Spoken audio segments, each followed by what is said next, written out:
Hey guys, if you like my videos, please like and subscribe to my channel. I would really appreciate it, thanks. Also, don't forget to hit the bell icon so you never miss a chilling new story when it drops. Let me start by saying this. If you ever come across a sealed cabinet inside another sealed cabinet, walk away, especially if it smells like old coins, burnt feathers, and forgotten sins. But me? I didn't walk away, because I'm an idiot with rent due. It started with a furniture lot I snagged for a laughably low bid from an estate sale outside Tucson. The listing said, 18th century French armoire, sealed shut, minor smoke damage. What they should have said was, Vault of Nightmares, do not touch. But when you restore antiques for a living and live off stale coffee and the sweet sound of debt collectors hanging up, you chase strange deals. I rented a trailer, hauled the wardrobe home to my little workshop, and spent 2 hours just chipping through the wax that sealed its doors. And when it creaked open, God help me, I grinned. Inside, cushioned in rotted linen and wrapped like a mummy, was a wine cabinet. Small, ornate, definitely older than the armoire it was stuffed inside. Oak, maybe. With clawed feet and tiny brass hinges, all carved with symbols I couldn't place, somewhere between Hebrew and migraine. And taped to the front, yellow and brittle, was a single sheet of parchment. Faded ink read, "Do not open. The soul screams." Naturally, I opened it. Well, not immediately. First, I did what any responsible, emotionally stable person would do. I took pictures for Instagram. I captioned it, "Today I die haunted and underpaid. Pray for me." Then I got out my finest dental pick, cracked open the old latches, and with the gentlest click, the door fell open like it had just been waiting, watching. Inside were 5 items. A melted candle stub, a lock of coarse gray hair tied with twine, a child's blackened shoe, a gold brooch cracked in 2, and something I mistook for dried fruit until it crumbled into bone dust. "Cool," I muttered, squinting into the gloom. "I've opened a serial killer's souvenir drawer." I didn't hear the door creak behind me. I didn't feel the air change, even though it dropped 10 degrees in a breath. What I did feel, though, was my skin prickling, like my blood suddenly had opinions.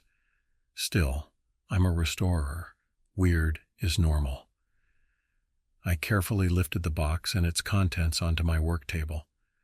I had no idea what I was dealing with, but I figured I'd clean it, research it, maybe sell it to some wealthy moron who collects cursed stuff. But that night, as I tried to sleep, I started mumbling words I didn't understand. Yiddish, guttural, panicked, and when I looked in the mirror the next morning, there was something off about my reflection. My mouth moved a split second late. So, confession, I don't speak Yiddish. The closest I ever got was dating a guy from Queens who pronounced bagel like it was a war crime. But now, I was whispering it in my sleep. Full-on conversations, apparently. According to the voice memo app on my phone, I had a full-blown argument with someone named Zeisel at 2:17 a.m. I played it back. My voice was low, raspy, not mine. Worse than that, I was laughing in the recording, and it didn't sound nice. That morning I dragged myself into the bathroom with all the grace of a corpse in slippers, turned the shower on, and stared at the water like it owed me money. Then I blinked. There was a woman in the tub. Not a hallucination, not a reflection, a figure. Her back was to me, all hunched and trembling, soaking wet even though the shower hadn't started yet. She turned slowly. Her face was slack, mouth moving without sound, hair plastered to her skull in strings of white, and then, "Sag mir, von wo nehmt ihr die Schick?" I had no clue what she said, but I got the tone. She was not asking for a bath bomb. I screamed, obviously. Nearly knocked over my fake ficus and bolted down the hall in my towel like a streaker at a seance. When I looked back, she was gone. Just steam curling in the air like she'd never been there at all. 10 minutes later, I was Googling Yiddish ghost help pials and eating dry cereal over the sink. That's when I remembered the box. It was still on my workshop table, untouched, but the items inside had shifted. The brooch was now upright. The shoe had moved half an inch, pointing toward the back door, and the candle stub was burned down a little more than before. I stood there silently bargaining with reality. "Okay, Mara, you're not crazy. You're just tired. you inhaled some antique mold, or you finally snapped after 3 years of listening to jazzcore restoration playlists. But deep down, I knew. This wasn't hallucination. It wasn't mold. This was haunted. Each time I touched an item, I saw flashes, like memories but not mine. The brooch? I held it for 2 seconds, and suddenly I was on a train platform, surrounded by people screaming in a language I couldn't place. Gunshots, children crying, something pulling at my skirt. The lock of hair? I touched it and felt cold water close around me, like I was sinking in a frozen lake. And the shoe? The shoe made me sick. I saw, just for a flicker, a pair of feet dangling over a cellar floor. I dropped it. Every item had its own story. Every one a bad ending. So I did what any reasonable antique restorer would do. I poured myself 2 shots of something expensive I'd been saving for when I finished sanding down that 18th century headboard, sorry, Margaret, and called my old college friend Tasha, who majored in weird. She answered on the first ring. "Tell me you didn't open something," she said. "How dare you assume that?" I replied, sipping like a war widow. But yes, I did. Tasha's the kind of friend who owns more tarot decks than plates, and once claimed her apartment was haunted by a ghost who just wanted emotional closure. She was also the only person I knew who wouldn't immediately refer me to a psychiatrist. So when I told her about the box, the woman in the bathtub, and the Yiddish, she didn't laugh. She sighed. "Sounds like a Dybbuk." "A what now?"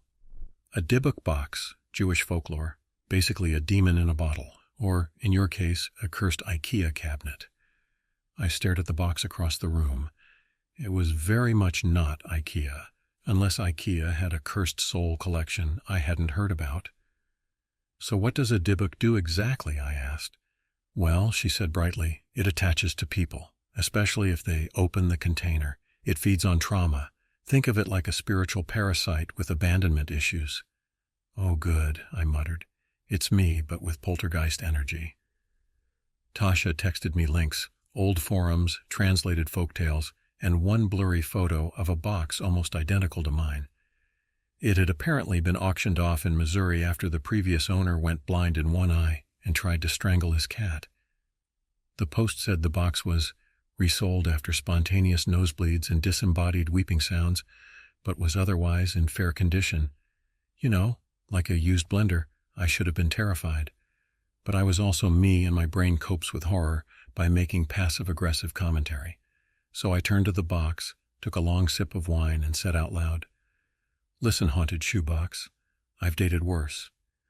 That's when a bird slammed into the window. I yelped, nearly dropped my glass, and ran to check.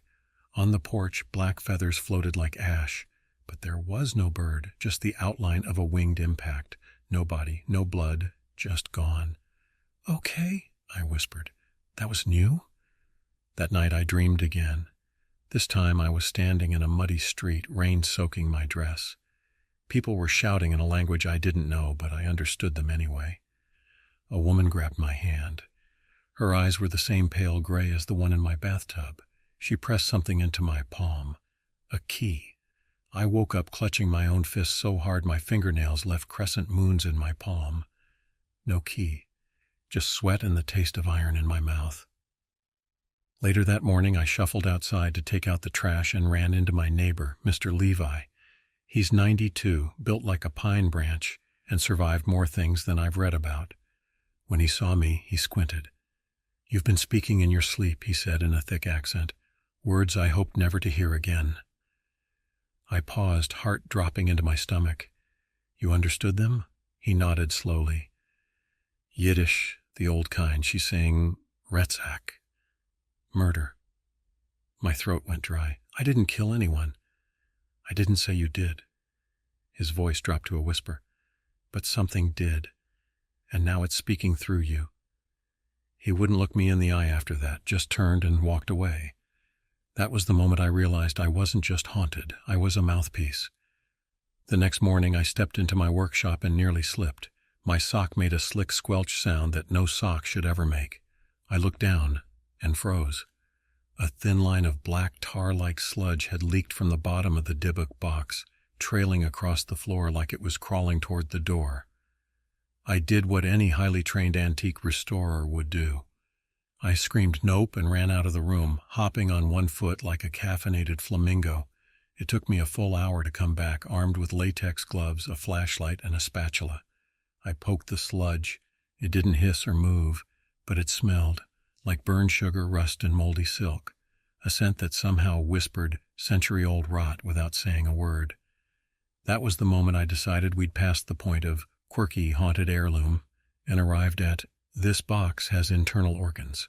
I tried to clean it up. As soon as I wiped one end, more oozed out the other. The box seemed irritated, and I swear the brass hinges glinted like they were glaring at me. Later I flipped the wardrobe, the one the Dybbuk Box came in, on its side to check for hidden compartments. That's when I saw them. Scratch marks, deep gouges along the interior panels like fingernails, desperate, frantic, back-and-forth scratches. Someone or something had tried to claw its way out. I backed away slowly, suddenly hyper-aware of every creak in the floor, every breath I took.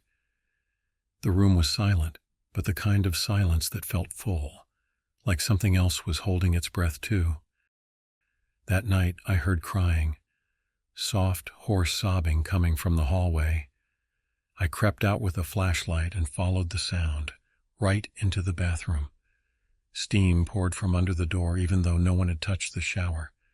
And in the mirror, not the room, I saw her again. The old woman. But this time her mouth was open wide as if she was screaming, but no sound came out. She looked straight at me, and then she mouthed it. "Give them back." I flipped the light on. The image vanished. But when I looked closer, the mirror had fogged up in handprints, child-sized ones. I didn't sleep. Instead, I sat at the table and examined the contents of the box again, one by one. My fingers hovered over each object like they might bite me. The candle stub gave me a vision of a basement lit only by a flickering flame, shadows moving, a door slowly closing behind someone who didn't notice until it was too late. The shoe? That was the worst. I touched it again and saw a child standing by a pond, holding the hand of someone tall and smiling.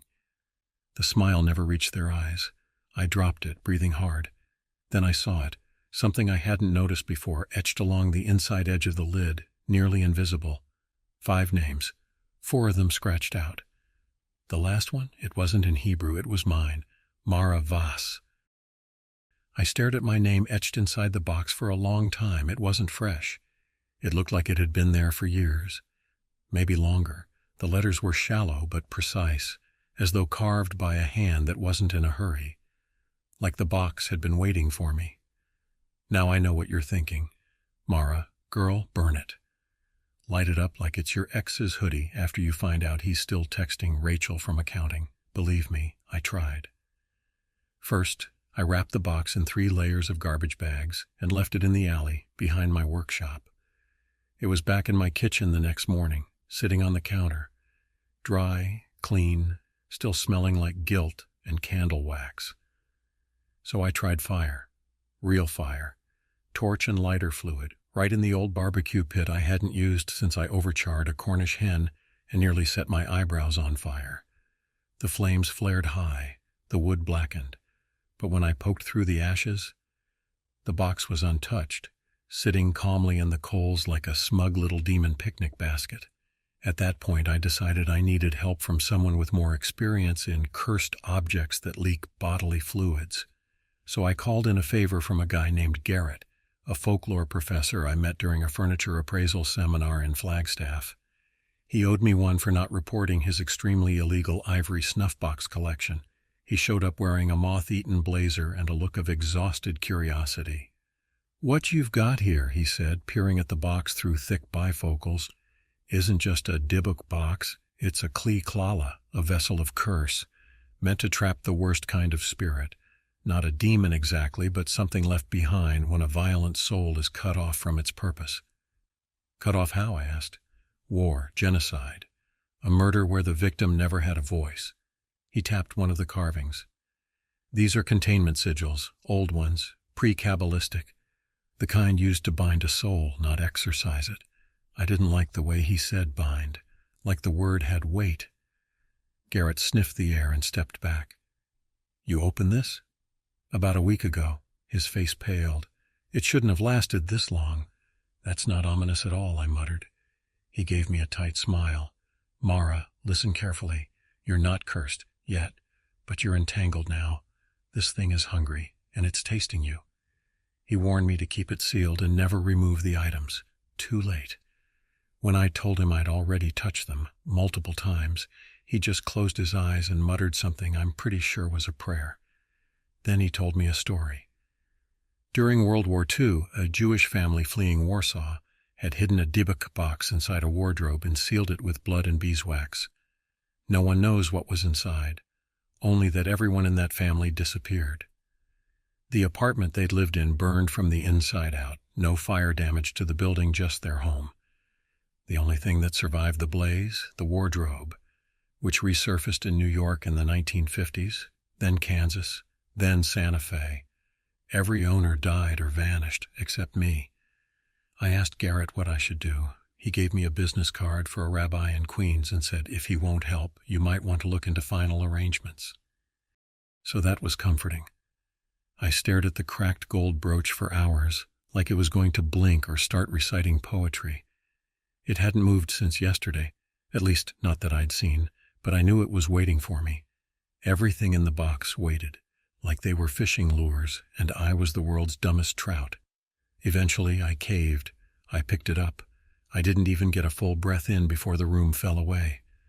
I was somewhere else, somewhere older, brick walls, a nursery. I could smell lavender and wet wool, and somewhere soft footsteps, a lullaby in a woman's voice, low and cracked. I followed the sound. A woman stood by a crib, humming in a slow, tired rhythm. She looked young, maybe early 20s, dressed in something Victorian or Edwardian. Her back was to me, but the way she moved, something was wrong. Her hand reached into the crib again and again, too quickly, too rhythmically. And the song, it wasn't calming anymore. It sounded like a threat. I tried to move closer, but the room snapped back to black like a light bulb had blown. I staggered, dropped the brooch, and sat there gasping like I'd just run a marathon with a piano strapped to my chest. I Googled the brooch's design next, shaking the whole time. It was a Victorian mourning brooch, popular in the 1800s. The pattern was uncommon, a tulip surrounded by 5 stars. I dug through databases, online auction records, newspaper archives, and then pay dirt. A grainy photo in a local Kansas City newspaper from 1904, a nanny missing, child presumed drowned, brooch found on scene. Her name was Eleanor Reed. She was accused of murdering the young boy she'd been hired to care for. The child's body was never found. Eleanor's trial never happened because she disappeared before her arrest. The brooch? It was evidence, and now it was in my haunted box. I pulled the brooch out again, and this time I didn't get a vision. I got a name whispered in my ear, not a voice I recognized, older, raspy, like it had been pulled through a cracked phonograph. Eleanor. I spun around. No one there, except the mirror. And in the mirror, standing right behind me, was the woman from the vision. She was soaked in water up to her chest. Her mouth hung open. Her eyes were all wrong, wet black voids like they'd sunk back into her skull. I blinked, and she was gone. I'd left the brooch alone after that, but I knew what it meant. The Dybbuk wasn't just feeding off pain, it was preserving it. Each item in the box was a tether to someone who'd vanished, swallowed whole by their worst moment. The candle, the hair, the shoe, the brooch, each a thread in the Dybbuk's nest. And now it had my name carved on the lid. I wasn't just the next victim. I was becoming a part of the story. The question was, which part? It started with the smell, burned fabric, not the kind you get from leaving an oven mitt on a hot stove, more like what I imagine a battlefield coat smells like after it's been buried, exhumed, and then set on fire out of spite. It drifted in from the hallway just after midnight. I wasn't even asleep yet.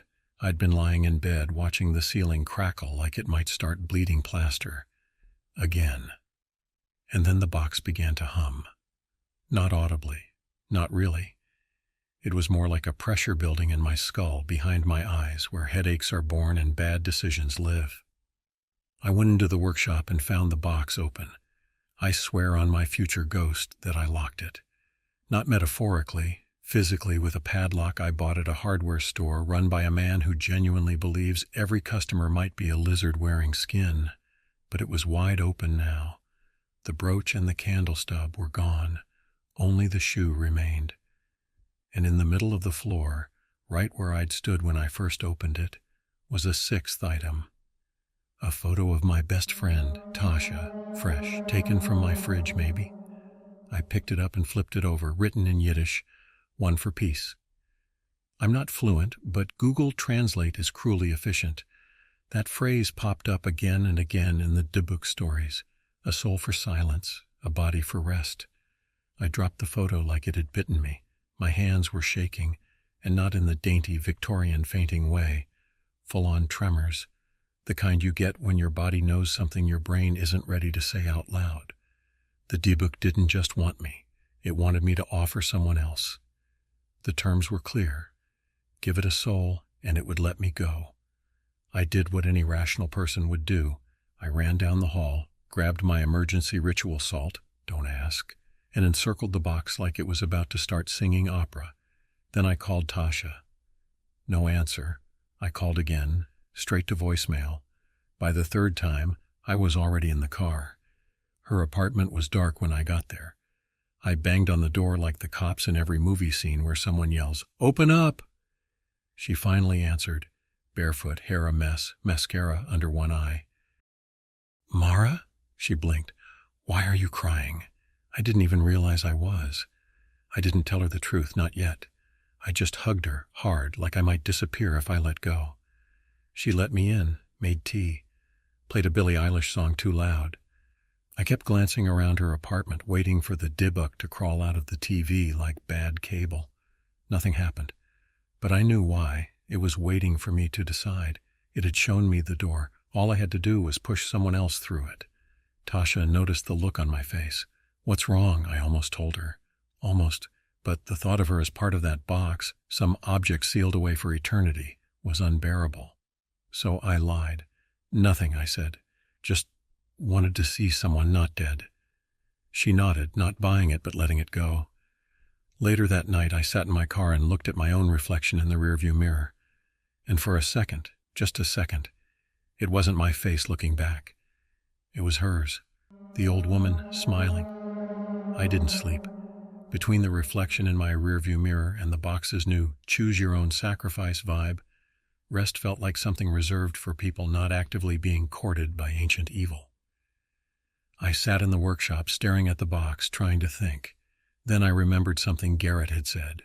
Every owner died or vanished, except one. So I dug. It took 6 hours, 2.5 cups of jet fuel-grade coffee, and one very cursed corner of the internet. But I finally found him. Peter Wexler, age 74, once the proud owner of what he listed online in 1999 as a spirit containment vessel of Eastern European origin. The listing had been pulled after a week. His reason? Item may be cursed. Symptoms include insomnia, hallucinations, and auditory anomalies. Recommend blessed gloves. I tracked him down through old land records and a nursing facility in New Mexico.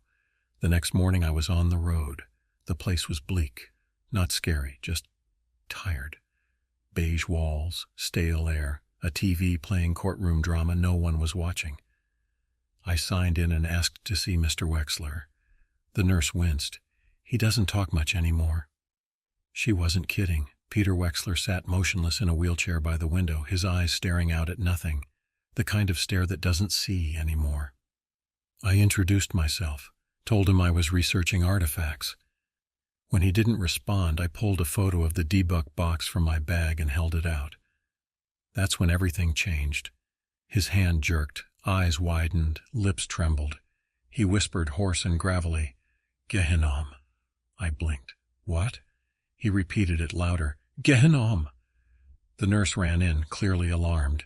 She tried to calm him down, but he began thrashing violently, screaming now, "It keeps them. Don't touch it. Don't open it. The mirror lies." I backed out of the room as he wailed, and in that instant I saw something horrifying. His left eye, completely black. Not blind, not bruised. black like it had been hollowed out and filled with ink. It shimmered just slightly when he looked at me. I left shaking. Back at my workshop, I found the box exactly where I left it, center of the salt circle, lid closed, silent. But now I understood. The Dybbuk doesn't just haunt, it doesn't just feed, it roots itself in the survivor. It keeps one behind, as a gate, as a vessel, maybe even as a mouthpiece. Peter hadn't survived, he'd been claimed, and if I didn't stop it soon, I wouldn't end up in the box. I'd become it.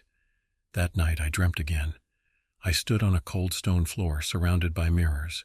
Every mirror showed a different version of me, older, younger, angry, afraid, and behind me, always behind, was the old woman.